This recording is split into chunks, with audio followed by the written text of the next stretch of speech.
നാമത്തിന് മഹത്വം ഉണ്ടാകട്ടെ. എൻ്റെ പേര് മഞ്ജു. ഞാൻ ഇപ്പോൾ വരുന്നത് ഇടുക്കിയിൽ നിന്നാണ്. എൻ്റെ ഹസ്ബൻഡിൻ്റെ വീടാണ് അവിടെ. എൻ്റെ സ്വന്തം വീട് കോട്ടയത്താണ്. ഞാൻ ലാബ് ടെക്നീഷ്യനായിട്ട് വർക്ക് ചെയ്യുവാണ്. ഈ കഴിഞ്ഞ മെയ്യിൽ എനിക്കൊരു MOH കുവൈറ്റിലേക്കൊരു ഇൻ്റർവ്യൂ ഉണ്ടായിരുന്നു. ആ ഇൻ്റർവ്യൂവിൽ ഞാൻ പാസ്സായി. ഞാൻ വർക്ക് ചെയ്യുന്ന ഹോസ്പിറ്റലിൽ നിന്ന് ഞാൻ റെസിഗ്നേഷൻ കൊടുത്തായിരുന്നു. അപ്പോൾ ജൂലൈ ലാസ്റ്റ് ആയപ്പോഴത്തേക്ക് എനിക്ക് വിസ വന്നു കഴിഞ്ഞിട്ടുള്ള അടുത്ത സ്റ്റെപ്പ് എന്ന് പറയുന്നത് മെഡിക്കലാണ്. മെഡിക്കൽ പോകാനായിട്ട് ഞാൻ സെൻറ്റർ എടുത്തത് മലപ്പുറത്തായിരുന്നു. അപ്പം മെഡിക്കലിന് പോയപ്പോഴത്തേക്ക് എനിക്ക് എക്സ്റേയിൽ പാച്ചസ് ഉണ്ടെന്ന് പറഞ്ഞ് എനിക്ക് മെഡിക്കൽ അൺഫിറ്റ് ആയിരുന്നു. അപ്പോൾ അത് കഴിഞ്ഞ് അവർ 5 ദിവസത്തേക്ക് മെഡിസിൻ തന്നിട്ട് റിപ്പീറ്റ് ചെയ്യാൻ പറഞ്ഞു. 5 ദിവസം മെഡിസിൻ കഴിച്ചിട്ട് വീണ്ടും റിപ്പീറ്റ് ചെയ്തപ്പോഴത്തേക്ക് ഈ സെയിം പ്രൊസീജിയർ തന്നെയാണ് പറഞ്ഞത്. എക്സ്റേയിൽ പാച്ചസ് ഉള്ള കാരണം അവർക്ക് ഫിറ്റാക്കി തരാൻ പറ്റത്തില്ല. കാരണം കുവൈറ്റിലേക്ക് ഇപ്പോൾ ഭയങ്കര സ്ട്രിക്റ്റാണ്. നമുക്ക് മെഡിക്കൽ പാസ്സായി കിട്ടാനായിട്ട് ഭയങ്കര ഒരു ചെറിയ എന്തെങ്കിലും പാച്ചസ് ഉണ്ടെങ്കിൽ പോലും അവരത് ഫിറ്റാക്കി തരത്തില്ല. അങ്ങനെ ഞങ്ങൾ അവിടുന്ന് പോകുന്നപ്പോൾ അവർ നമുക്ക് ഓൺലൈനായിട്ട് അൺഫിറ്റാക്കി തന്നില്ല. അതിനുശേഷം ഞങ്ങൾ ഏജൻസിയിൽ വിളിച്ച് പറഞ്ഞപ്പോൾ അവർ പറഞ്ഞു നമുക്കൊരു ഡോക്ടറെ കണ്ട് കൺസൾട്ട് ചെയ്തിട്ട് വേറൊരു സെൻറ്റർ എടുക്കാമെന്ന് പറഞ്ഞു. ഞങ്ങളങ്ങനെ ഒരു മാസത്തോളം മെഡിസിൻ എടുത്തിട്ട് കോഴിക്കോട് വീണ്ടും ഞങ്ങൾ മെഡിക്കൽ റിപ്പീറ്റ് ചെയ്തപ്പോൾ വീണ്ടും സെയിം ഇത് തന്നെയാണ് പറയുന്നത്. എക്സ്റേയിൽ ഇങ്ങനെ പാച്ചസ് ഉള്ളതുകൊണ്ട് നമുക്ക് മെഡിക്കൽ ഫിറ്റാക്കി തരാൻ പറ്റത്തില്ലെന്ന് പറഞ്ഞു. അവിടുന്ന് വീണ്ടും 5 ദിവസം നമുക്ക് മെഡിസിൻ തന്നു. ഞാൻ 4/9/2024 ഇവിടെ വന്ന് ഉടമ്പടി എടുക്കുന്നത്. എൻ്റെ ഒരു ഫ്രണ്ട് പറഞ്ഞിട്ടാണ് ഞാൻ ഇവിടെ വന്ന് ഉടമ്പടി എടുത്തത്.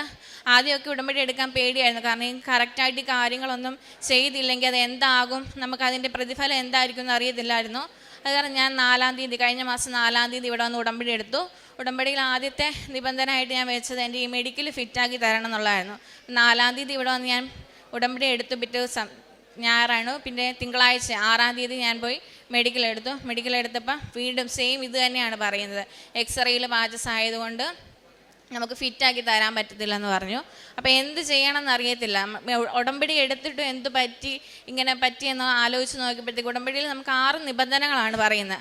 ആ 6 നിബന്ധനകൾ നമ്മൾ കറക്റ്റായിട്ട് പാലിച്ചാലേ നമുക്കതിൽ എന്തെങ്കിലും ഒരു പ്രതിഫലം കിട്ടത്തുള്ളൂ എന്ന് എനിക്ക് മനസ്സിലായി. അപ്പോൾ ഞാൻ ഓരോന്നും ഇങ്ങനെ എന്നെ തന്നെ വിശുദ്ധീകരിക്കാൻ തുടങ്ങി.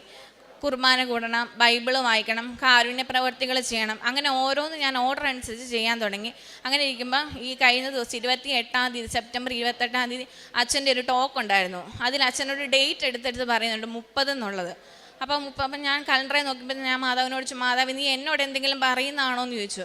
അപ്പം അങ്ങനെ ഇരിക്കും 28-ാം തീയതി വൈകുന്നേരം ആയപ്പോഴത്തേക്ക് ഏജൻസിയിൽ നിന്ന് വിളിച്ച് പറഞ്ഞു ഒന്നുകൂടെ മെഡിക്കൽ എടുക്കണം. ഒരു നമ്പറിൽ വിളിച്ചിട്ട് അപ്പോയിൻമെൻ്റ് എടുത്ത് നിങ്ങൾ ഒന്നുകൂടെ മെഡിക്കൽ എടുക്കാൻ പറഞ്ഞു. അപ്പോൾ 28-ാം തീയതി ഞാൻ നമ്മുടെ കൃപാസന പത്രം വായിച്ചുകൊണ്ടിരിക്കുമായിരുന്നു. അപ്പോൾ വായിച്ചുകൊണ്ടിരുന്നപ്പോഴത്തേക്കാണ് ഇങ്ങനെ ഏജൻസിയിൽ നിന്ന് പറഞ്ഞത് നിങ്ങൾ ഒന്നുകൂടെ മെഡിക്കൽ എടുക്കണം. അപ്പോൾ 30-ാം തീയതി പോയി മെഡിക്കൽ എൻ്റെ വിസയുടെ വാലിഡിറ്റി ഈ 10-ാം തീയതി ഒക്ടോബർ 10 കൊണ്ട് തീരുമായിരുന്നു. അപ്പം മെഡിക്കൽ എടുത്ത് ഫിറ്റായി കഴിഞ്ഞാൽ ഈ 10 ദിവസത്തിനുള്ളിൽ എനിക്ക് കയറിപ്പോകണം. അപ്പം ഞാൻ തിങ്കളാഴ്ച എറണാകുളത്ത് പോയി മെഡിക്കൽ എടുക്കാൻ വേണ്ടി പോയി. മെഡിക്കൽ എടുക്കാൻ പോകുന്നതിന് മുമ്പ് ഞാൻ ഉടമ്പടി തൈല എൻ്റെ ചെസ്റ്റിൽ 2-ലും കുരിശ് വരച്ച് പൂശി വിശ്വാസ പ്രമാണം ചൊല്ലി ഞാൻ പോയി. അവിടെ സെൻറ്ററിൽ ചെന്നപ്പോഴത്തേക്ക് ആരും ചവിട്ടാത്ത ഭാഗത്ത് ഉപ്പിട്ട് വിശ്വാസ പ്രമാണം ചൊല്ലി മാതാവിനോട് പറഞ്ഞു, മാതാവി ഇനിയൊരു മെഡിക്കൽ എടുക്കാൻ എന്നെ നീ അനുവദിക്കരുതെന്ന് പറഞ്ഞു. ഞാൻ മെഡിക്കൽ എടുത്തു. എക്സ്റേ ഹാളിൽ കയറിയപ്പോഴത്തേക്ക് അവിടെ ഞാൻ ഉപ്പിട്ട് പ്രാർത്ഥിച്ചു. എക്സ്റേ എടുക്കാൻ നേരം മാതാവിൻ്റെ കാശുരൂപം ഞാൻ മുറുകെ പിടിച്ച് പ്രാർത്ഥിച്ചു, മാതാവേ ഇതെങ്കിലും നീ എന്നെ പാസ്സാക്കി തരണേ, കാരണം എൻ്റെ വിസയുടെ വാലിഡിറ്റി 10-ാം തീയതി കൊണ്ട് തീരും. ഞാൻ എക്സ്റേ എടുത്തു. 3:30 എൻ്റെ റിസൾട്ട് വന്നു. ഞാൻ പാസ്സായി. ഇന്നലെ എനിക്ക് വിസ സ്റ്റാമ്പിങ്ങും കാര്യങ്ങളും എല്ലാം കഴിഞ്ഞ് ഈ 8-ാം തീയതി ചൊവ്വാഴ്ച ഞാൻ കുവൈറ്റിലേക്ക് കയറിപ്പോവാണ്. ഇത്രയും അനുഗ്രഹം തന്ന എൻ്റെ മാതാവിനും തിരുക്കുമാരനും 1000 നന്ദി. കാരുണ്യ പ്രവർത്തികളായിട്ട് ഞാൻ ചെയ്യുന്നത് പത്രം കൊടുക്കുമായിരുന്നത് ഹോസ്പിറ്റലിലാണ് കൊടുത്തുകൊണ്ടിരുന്നത്. പിന്നെ അനാഥാലയത്തിൽ ഫണ്ട് എന്നെ കൊണ്ടാകുന്ന പോലെ ഞാൻ ഫണ്ട് കൊടുക്കുമായിരുന്നു. പിന്നെ നമ്മുടെ ഈ ഉടമ്പടി എടുത്തതിന് ശേഷം നമ്മുടെ അടുത്ത് യാചിച്ച് വരുന്നവർക്ക് എൻ്റെ കയ്യിലുള്ളതുപോലെ ഞാൻ പൈസയായിട്ട് കൊടുക്കുമായിരുന്നു.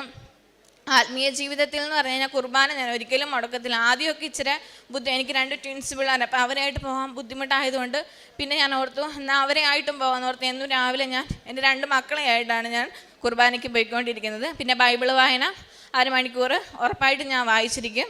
പിന്നെ എന്നെ തന്നെ ഉണ്ടായ വിശുദ്ധി എന്ന് പറഞ്ഞാൽ എനിക്ക് ഭയങ്കര ദേഷ്യമായിരുന്നു. ഈ ഉടമ്പടി എടുത്തതിന് ശേഷം എന്നെ തന്നെ ആത്മവിശുദ്ധി ചെയ്ത് എന്നെ തന്നെ ഒന്ന് ക്ഷമ പഠിപ്പിച്ച് ദൈവത്തിലേക്ക് കൂടുതൽ അടുക്കാനായിട്ട് എന്നെ ഒത്തിരി സഹായിച്ചു ഉടമ്പടിയിലൂടെ. സുഭാഷിതങ്ങൾ